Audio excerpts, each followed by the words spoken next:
yeah, your numbers drop, but we got to do something about it, and we got to get creative about that. We all hope that they get to the aha moment. Ricardo Larios is the principal of Stephen Middle School, and like principals everywhere, he's battling a national trend: students missing more school. Right? If you miss a lot of days of school over time, for some students, it could equal, by the time they're 12th graders, they've lost a whole year of school. A study by the American Enterprise Institute, a nonprofit which researches education issues, found 48% of Salem-Keizer students were chronically absent last year, up from 26% pre-pandemic. And they aren't the only ones struggling. 36% of Portland students were chronically absent last year.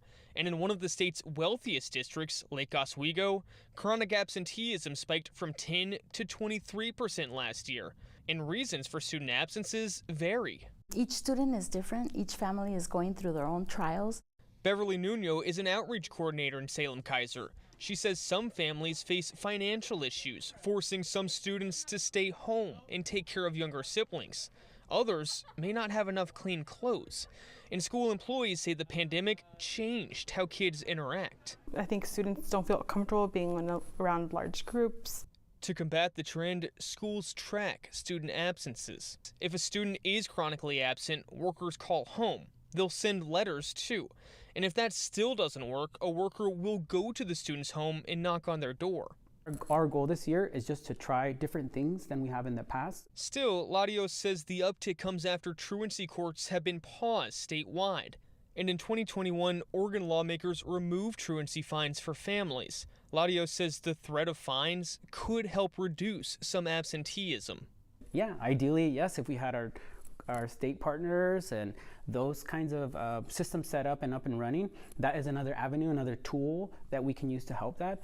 But if that's not happening, we can't wait for the courts to open up again. And workers say truancy fines aren't the only thing needed. The times right now are kind of hard with the cuts that we're going to have, but we need more employees to connect with the students directly.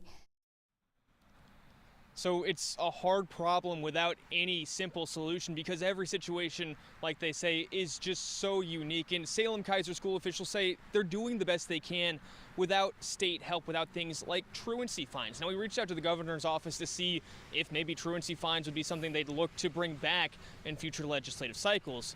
We haven't yet heard back. David? Yeah, taking it one day at a time. Thank you, Tom.